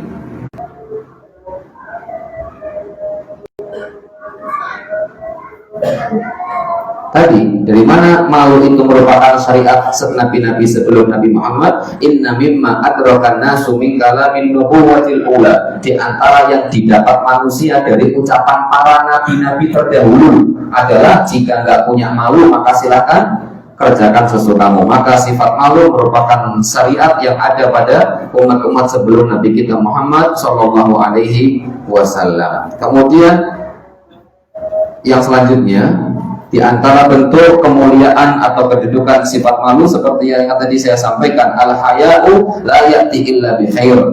Malu itu tidak mendatangkan kecuali kebaikan. Bahkan Rasul mengatakan al-haya'u syu'batun minal iman. Sesungguhnya rasa malu merupakan cabang dari keimanan. Rasulullah mengatakan al-haya' khairun kulluhu. Malu itu semua sisinya adalah baik. Kemudian para ulama mereka menyampaikan bahwa di antara faedah hadis ini, ucapan ini bagi orang Arab dimaksudkan untuk mencela. Jika kamu nggak malu, ya sudah kerjakan sesukamu.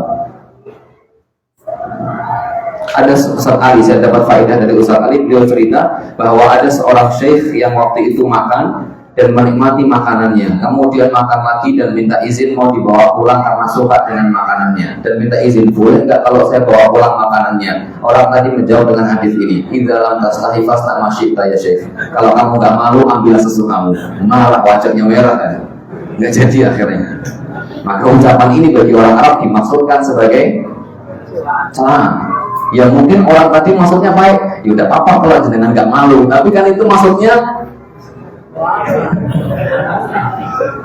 marah, akhirnya nggak jadi. Ya, mutu. Kemudian hadis ke-21.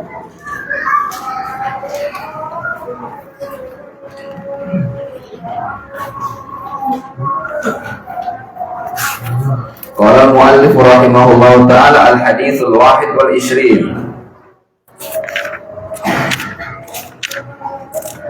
al-haditsul hadi wal 20 an Abi Amr wa qila Abi Amr Sufyan bin Abdullah al-Thaqafi radhiyallahu anhu qala qultu ya Rasulullah qul li fil Islam qawlan la as'alu anhu ahadan ghairak qala qul amantu billah thumma istaqim. Rawahu Muslim. Dari Abu Amr ada yang mengatakan Abu Amr namanya Sufyan ibn Abdullah al-Thaqafi, semoga Allah meridhoinya, dia mengatakan, wahai Rasulullah, katakanlah kepadamu suatu perkataan tentang Islam yang tidak mungkin aku tanyakan kepada siapapun selain kepadamu. Rasulullah SAW menjawab, katakanlah aku beriman kepada Allah lalu istiqomahlah. Hadis ini kaidahnya adalah kaidah pada istiqomah, kaidah pada masalah istiqomah.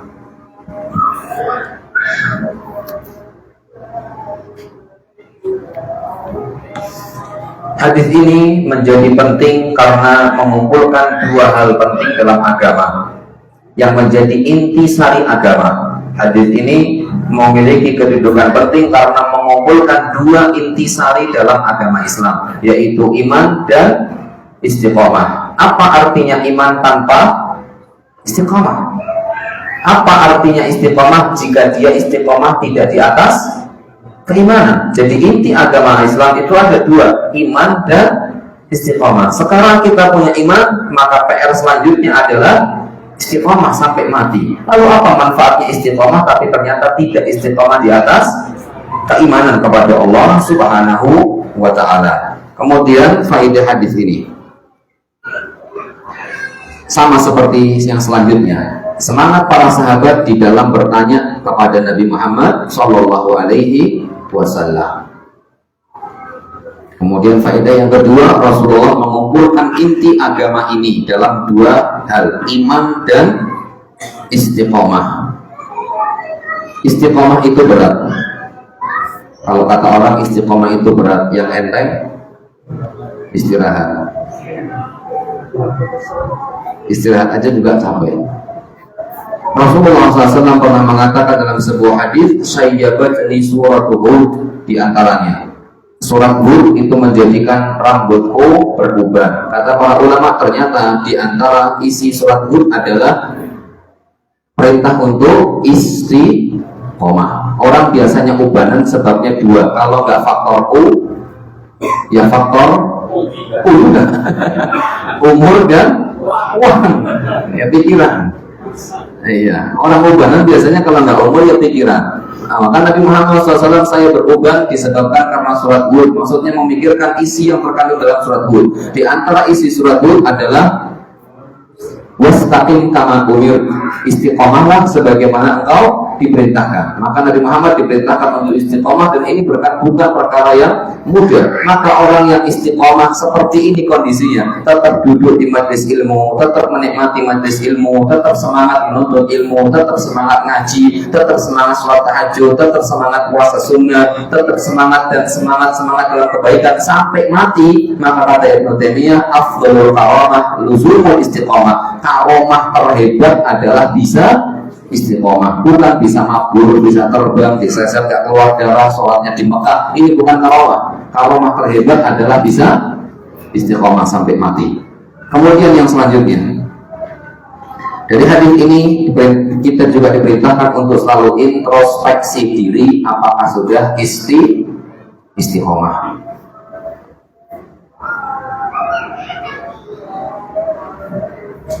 Kemudian selanjutnya, apa sih istiqomah? Istiqomah adalah sulukus siratil mustaqim, menapaki jalan yang lurus.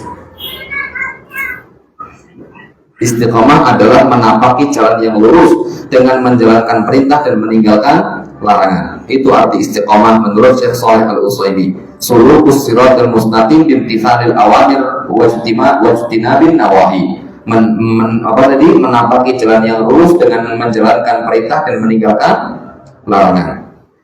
Bapak dan Ibu, di hadis ini kita diperintahkan untuk istiqomah. Maka kiat untuk istiqomah diantaranya ada 4. 1.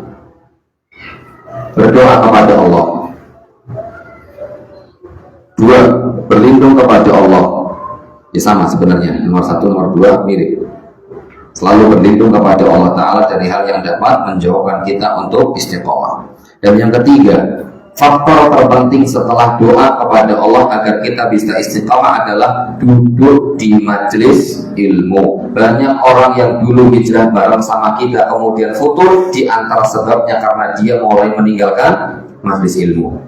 Ketika seseorang meninggalkan majelis ilmu dan sudah mulai menjauh dari majelis ilmu, maka saat itu merupakan hal yang akan menjadikan dia jauh dari arti istiqomah. Walaupun ngantuk nggak apa-apa, di majelis ilmu ngantuk nggak apa-apa. Setidaknya dia dikumpulkan oleh Allah di lingkungan yang baik. Yang ketiga, mengingat akhirat. Yang keempat, mengingat akhirat.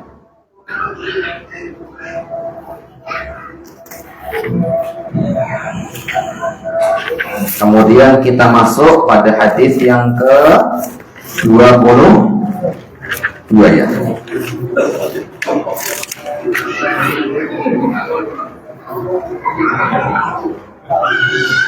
Qala al-mu'allif rahimahullahu ta'ala al-haditsu tsani wal 'ishrun an Abi Abdillah Jabir ibn Abdillah al-Ansari radhiyallahu anhuma anna rajulan sa'ala Rasulullah sallallahu alaihi wasallam faqala ara'aita idza shallaitu al-maktubat wa sumtu ramadan wa akaltu al-halal wa haramtu al-haram wa lam azid ala dhalika shay'a adkhulul jannah qala na'am rawahu Muslim. Dari Abu Abdillah Jabir bin Abdillah al-Ansari, semoga Allah meridhoinya, bahwa seorang laki-laki bertanya kepada Rasulullah Shallallahu Alaihi Wasallam, apa pendapatmu bila aku sholat 5 waktu, berpuasa Ramadan, aku menghalalkan yang halal dan aku mengharamkan yang haram, dan aku tidak menambah amalan selain itu, apakah aku akan masuk surga? Nabi Muhammad menjawab, ya. Hadis riwayat Muslim. Hadis ini memiliki kaidah, yaitu mengerjakan yang wajib.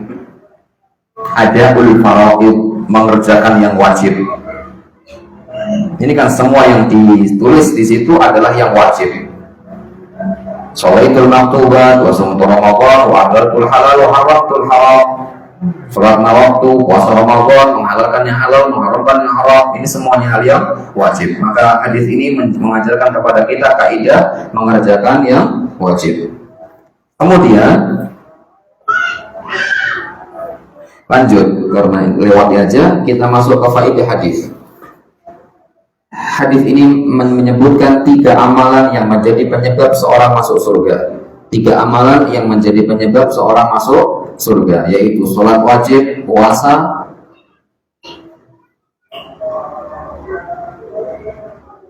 menghalalkan yang halal dan mengharamkan yang haram. Apa maksudnya menghalalkan yang halal dan mengharamkan yang haram? Maksudnya adalah melakukan yang halal dengan meyakini itu halal, meninggalkan yang haram dengan meyakini itu haram. Karena banyak orang meninggalkan sesuatu yang haram bukan dalam rangka meyakini itu haram, karena bisa jadi dia meyakini kalau ini nggak sehat bagi saya, sehingga saya nggak mau makan, bukan dalam rangka meyakini itu haram. Maka di sini yang menjadi poin penting adalah bukan sekedar meninggalkan yang haram dan mengerjakan yang halal, tapi yang menjadi penting adalah meninggalkan yang haram dan meyakini bahwa itu adalah haram, dan melakukan yang halal dan meyakini bahwa itu adalah halal. Itu yang paling penting. Kemudian yang kedua, lihat bagaimana tujuan sahabat Nabi Muhammad. Mereka kalau tanya sama Nabi adalah pertanyaan-pertanyaan yang mengarahkan mereka kepada surga. Ya Rasulullah, tunjukkan kepada aku amal agar aku bisa masuk surga.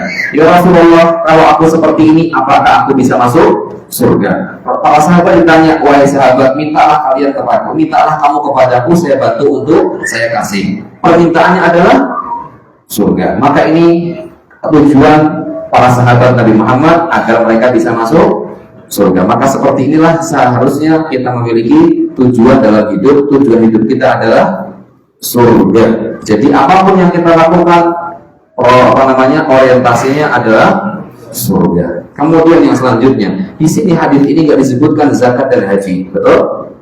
Betul. Kenapa demikian? Bisa jadi kata Syekh Shalih Al-Utsaimin, banyak sisi dan banyak ihtimal, banyak kemungkinan. Di antara kemungkinan yang disebutkan oleh para ulama, karena disebabkan keadaan penanya. Yang nanya itu tidak punya kewajiban haji dan zakat, karena memang nggak punya uang, maka otomatis dia nggak punya kewajiban haji, dia nggak punya kewajiban zakat. Maka dicukupkan sama Nabi Muhammad mengerjakan sholat dan mengerjakan sholat dan mengerjakan puasa, dan tadi menghalalkan yang halal, mengharamkan yang haram. Kemudian Bapak dan Ibu, dari hadis ini pula kata para ulama, di antaranya Al-Imam Al-Qurtubi rahimahullahu taala mengatakan mencukupkan diri dengan yang wajib dan meninggalkan yang haram, maka dia bisa masuk surga walaupun tidak mengerjakan yang sunnah. Alhamdulillah saya punya pegangan. Yes. Nggak bisa. Ya. Ustaz, berarti saya nggak mau mengerjakan yang sunnah, yang wajib-wajib aja, atau yang disebut dengan Islam minimalis. Minimalis, yang penting yang wajib-wajib dikerjakan, yang haram-haram ditinggalkan. Apakah masuk surga? Jawabannya masuk surga walaupun tidak menggunakan atau tidak mengerjakan yang sunnah. Tapi kata para ulama, Syekh Mansur As-Saquf mengatakan bahwa menukil ucapan para ulama, mengerjakan yang sunnah itu punya dua pahala atau dua manfaat. Al-mustahabbat memiliki dua thamarat. Orang mustahabbat itu yang sunnah itu memiliki dua buah. Buah pertama menutup kekurangan yang wajib. Kita mencukupkan diri dengan yang wajib. Apakah pertanyaannya kita yakin yang wajib itu sempurna? Maka yang tidak sempurna tertutupi dengan yang sunnah. Dan yang kedua, kalau ternyata yang wajib itu sempurna, maka buah dari mengerjakan sunnah adalah meningkatkan derajat di sisi Allah Ta'ala. Berarti mengerjakan yang sunnah itu punya dua manfaat. Satu, menutupi kekurangan yang wajib. Dan yang kedua, meningkatkan derajat di sisi Allah Subhanahu wa Ta'ala. Kemudian makna masuk surga hadis ini. Kan tadi pertanyaan orang tadi, apakah kalau saya seperti ini ya Rasulullah saya bisa masuk surga? Jawaban Rasulullah, iya, aku masuk surga. Tapi masuk surga di sini ada dua keadaan. Masuk surga ibtidaan dan masuk surga intihaan. Masuk surga ibtidaan adalah masuk surga langsung di awal waktu. Berarti maksudnya dihisab langsung masuk surga tanpa masuk neraka. Ini kemungkinan pertama. Dan kemungkinan kedua, masuk surga di akhir. Maksudnya dia mampir dulu ke dalam neraka baru masuk surga. Intinya, apakah aku masuk surga? Jawaban Nabi Muhammad, iya masuk surga. Tapi kata para ulama, bisa jadi masuk surga setelah diadab, bisa jadi masuk surga tanpa diadab. Punya dua kemungkinan pada makna Nabi Muhammad, kamu masuk surga. Kemudian dari sini, ini juga bantahan bagi orang-orang yang mengatakan saya mengerjakan ini bukan karena saya mengharap pahala. Orang-orang sufi, mereka mengatakan kita mengerjakan amal kebaikan bukan karena mengharap surga dan bukan karena kita takut kepada neraka. Ada juga nyanyian, aku tidak pantas di surga dan aku tidak puasa di, harus mana di? Ya. Maka di sini kata para ulama, hadis ini sebagai bantahan, tidak apa-apa ketika mengerjakan amalan kita mengharap surga. Oh, tadi sahabat Nabi Muhammad, ya Rasulullah, kalau saya melakukan 1, 2, 3, apakah saya bisa masuk surga? Berarti kan sahabat ini mengharapkan dia bisa masuk surga. Maka yang seperti itu tidak masalah. Oke, hadis yang ke-23. Qala al-mu'allif rahimahullahu ta'ala 22 ya, 23 berarti kan. الحديث الثالث والعشرون عن أبي مالك الحارث بن عاصم الأشعري رضي الله عنه قال قال رسول الله صلى الله عليه وسلم الطهور شطر الإيمان والحمد لله تملأ الميزان وسبحان الله والحمد لله تملأ أو تملأان ما بين السماء والأرض والصلاة نور والصدقة برهان والقرآن حجة لك أو عليك كل الناس يغدو فبائع نفسه ومعتقها أو موبقها رواه Muslim. Dari Abu Malik Al-Harith ibn Asim Al-Ash'ari, semoga Allah meridhai beliau, dia berkata Rasulullah Shallallahu Alaihi Wasallam pernah bersabda, bersuci adalah separuh dari keimanan. Ucapan Alhamdulillah akan memenuhi timbangan, Subhanallah walhamdulillah akan memenuhi ruangan langit dan bumi. Salat adalah cahaya, sedekah merupakan bukti, kesabaran merupakan sinar. Al-Quran bisa menjadi penolong bagimu dan bisa menjadi musuh bagimu. Setiap jiwa manusia melakukan amal untuk menjual dirinya, maka sebagian mereka ada yang membebaskan dirinya dari siksa Allah dan sebagian lain ada yang menjerumuskan dirinya dalam siksa Allah Ta'ala. Hadis rawahu Muslim. Kemungkinan ini hadis yang terakhir. Alhamdulillah gak begitu meleset banyak karena target saya malam ini kita selesai hadis ke-26. Kita meleset 3 hadis saja. Alhamdulillah. Insya Allah pertemuan besok dari hadis 24 sampai 42, 10 hadis. Berapa tadi? Berarti 24 sampai 42 berapa hadis? 18 bagi 2 19 insya Allah besok kita selesai ke 9 dan 9. Oke, ini hadis yang terakhir. Hadis ke berapa barusan? 23. Oke, kaidah hadis ini. Hadis ini menjelaskan tentang keselamatan seorang hamba. Kaidah hadis ini keselamatan seorang hamba.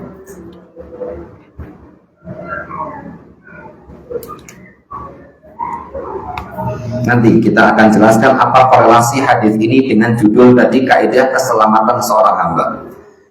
Kemudian hadis ini memiliki urgensi dan penting. Apa pentingnya hadis ini? Tadi pentingnya hadis ini adalah memberikan kepada kita cara agar kita selamat di dunia dan di akhirat. Memberikan kepada kita jalan agar selamat di dunia dan di akhirat. Kemudian faedah hadis ini. Yang pertama, pentingnya menjaga kebersihan, baik zahir maupun batin. Kenapa demikian? Karena kebersihan sebagian atau separuh dari keimanan. Jadi kalau ada orang an-nadhafatu minal iman, maka ini salah. Karena yang benar at-tuhuru syatrul iman. Rasulullah SAW bersabda an-nadhafatu minal iman, maka dia berdusta atas Nabi Muhammad, karena Nabi Muhammad tidak bersabda dengan lafal an-nadhafatu minal iman, tapi Nabi Muhammad mengatakan at-tuhuru syatrul iman. Kemudian yang kedua, keutamaan zikir tasbih dan tahmid. Keutamaan zikir tasbih dan tahmid. Subhanallah, walhamdulillah tadi. Keutamaannya tinggi.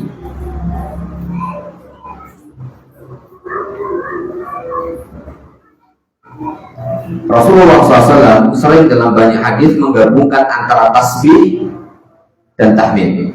Apa rahasianya? Karena kalau tasbih itu mensucikan Allah dari kejelekan, kalau tahmid adalah memuliakan Allah karena kesempurnaan Allah. Berarti tasbih dan tahmid adalah dua zikir yang menggambarkan bagaimana tingkat kesempurnaan Allah Ta'ala. Karena tasbih mensucikan Allah dari segala macam kekurangan, dan tahmid memuliakan Allah dengan segala kesempurnaan yang Allah miliki. Nabi Muhammad pernah mengatakan, ahabbul kalami ilallah, ucapan yang paling Allah cintai adalah subhanallah walhamdulillah. Kemudian hadis ini juga menjadi pelajaran bahwa kelak di hari kiamat ada timbangan mizan. Karena tadi akan menjadi pemberat di timbangan. Ucapan subhanallah menjadi pemberat di timbangan. Kemudian yang selanjutnya, hadis ini juga menyampaikan bahwa sholat itu adalah cahaya, baik cahaya di dunia ataupun cahaya di akhirat. Semua kehidupan kita di akhirat butuh cahaya, dan cahaya itu diambil dari ibadah sholat. Dan semakin sempurna cahaya seorang hamba, dengan cara semakin sempurna rukuk dan sujudnya. Semakin kata Syekh Shalih Al-Utsaimin dalam salah satu khutbah beliau, semakin sempurna cahaya seorang hamba, dengan cara semakin sempurna rukuk dan sujudnya. Karena dua hal ini banyak orang yang melalaikan. Kemudian iman butuh bukti. Rasulullah menyampaikan as-shadaqatu burhan. Sedekah itu adalah bukti. Maka di sini menunjukkan bahwa iman itu bukan klaim dan dakwaan semata, tapi iman itu ditunjukkan dengan bukti. Apa buktinya? Di antaranya adalah sedekah. Kemudian yang selanjutnya, Rasulullah mensifati sabar. Wasabru dia, sabar itu cahaya. Nur cahaya, dia cahaya. Tapi dalam Al-Quran, nur itu selalu digandengkan dengan qamar. Apa artinya qamar? Bulan. Tapi dia selalu digandengkan dengan syams. Apa arti syams? Matahari. Gimana sifat cahaya matahari menimbulkan panas? Maka seperti itulah sabar, menimbulkan rasa panas dan berat untuk dikerjakan. Maka Nabi Muhammad tidak mengatakan as-sabru nur, tapi as-sabru dia. Karena panas, karena apa tadi, sabar itu cahaya, tapi cahaya yang ada sedikit rasa panasnya, berat.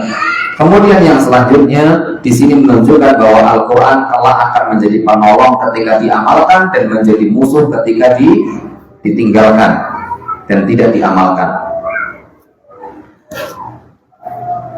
Dan yang terakhir, manusia berjalan kepada Allah ada dua macam. Ada yang membebaskan dirinya dari api neraka, ada yang menjerumuskan dirinya dari api neraka. Maka inilah yang dimaksud dengan hadis ini, kaidahnya keselamatan seorang hamba. Seorang hamba akan selamat dengan membebaskan dirinya dari api neraka, di antaranya dengan mengerjakan amalan yang ada di atasnya. Apa tadi? Subhanallah, alhamdulillah, sholat, zikir, bersuci. Maka itu di antara amalan kalau dikerjakan akan membebaskan seorang hamba dari api neraka dan menyelamatkan seorang hamba dari api neraka. Dan siapa yang meninggalkan amal-amal yang ada di atas hadis ini atau di awal hadis ini, maka dia sama saja menjerumuskan dirinya ke dalam api neraka. Wallahu ta'ala a'la wa a'lam bis-shawab. Insyaallah pada pertemuan yang akan datang, besok pertemuan yang terakhir, kita akan masuk kepada hadis-hadis yang selanjutnya. Bi'idhnillahi ta'ala, semoga Allah ta'ala memudahkan urusan kita semuanya.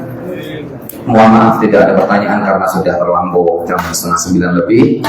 Kita berdoa kepada Allah ta'ala, semoga Allah memberikan kepada kita ilmu yang bermanfaat, keikhlasan kepada Allah, dan semoga apa yang kita lakukan menjadi pemberat timbangan kelak kita di hadapan Allah ta'ala. Subhanallah wa bihamdik, asyhadu an la ilaha illa anta, astaghfiruka wa atubu ilaik. Assalamualaikum warahmatullahi wabarakatuh.